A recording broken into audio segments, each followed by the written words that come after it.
ಚಂದನ, ಪುಷ್ಪ. ಆಗಿನ ಕಾಲದಲ್ಲಿ ನಮ್ಮ ಡಾಕ್ಟರ್ ರಾಜ್ಕುಮಾರ್ ಅವರು ಗಂಧದ ಗಿಡಗಳನ್ನ ಬೆಳೆಸಿ ಉಳಿಸಿ ಅಂತ ಇದ್ರು.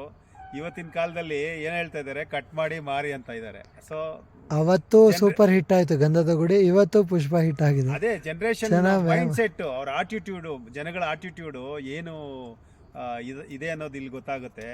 ಅದಕ್ಕೆ ನಾನು ಹೇಳೋದು, ಇಂಥ ಗಿಡಗಳನ್ನ ಜಾಸ್ತಿ ಬೆಳೆಸ್ಬೇಕು. ಗಂಧದ ನಾಡು ಅಂತಾರಲ್ಲ, ಸೊ ಆ ಥರ ಇದನ್ನ ಬೆಳೆಸಿದಾಗ ಮಾತ್ರ ಮುಂದಿನ ಜನ್ರೇಷನ್ಗೆ ಏನು ನಾವು ಕೊಡುಗೆಯಾಗಿ ಕೊಡಬೇಕು ಅದೆಲ್ಲ ಹಾಗೆ ಉಳಿಯುತ್ತೆ. ಇಲ್ಲ ಅಂದರೆ ಆ ಫಿಲಮ್ಗಳು ನೋಡ್ತೀವಲ್ಲ, ಇವತ್ತಿನ ಬರ್ತಲ್ಲ 1, 2, 3, ಯಾವುದು ಪುಷ್ಪ 1 ಬರುತ್ತೆ, 10ವರೆಗೂ ಬರುತ್ತೆ, 20ವರೆಗೂ ಬರುತ್ತೆ, ಆಯಿತಾ. ಅದೇ ರೀತಿ ಗಂಧದ ಗುಡಿ 1, 2, 3ನೂ ಬಂದಿತ್ತು.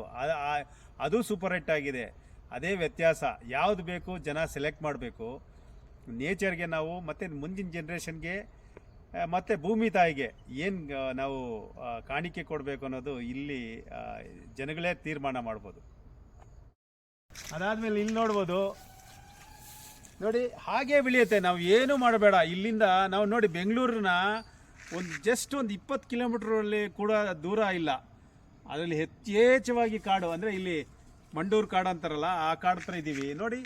ನ್ಯಾಚುರಲಾಗಿ ಬೆಳೆಯುವಂಥ ಕಾಡುಗಳು ಇದೆಲ್ಲ. ನಾವು ಅದನ್ನು ಪ್ರಿಸರ್ವ್ ಮಾಡಿಕೊಂಡು ಹೋದರೆ ಸಾಕು. ನಾವು ಅದೇ ನಮಗೆ ನೇಚರ್, ನಮಗೆ ಪರಿಸರಕ್ಕೆ ನಮಗೆ ಏನು ಬೇಕೋ ಅದು ನಾವು ಅದರಿಂದ ಇದು ಏನು ಬೇಕಾದ್ರೆ ಪಡ್ಕೋಬೋದು. ಇದು ನೋಡಿ ಗಂಧದ ಗಿಡ, ಇಲ್ಲಿ ಯಾರೂ ಹಾಕಿಲ್ಲ, ಅದೇ ಬೆಳೆಯುತ್ತೆ.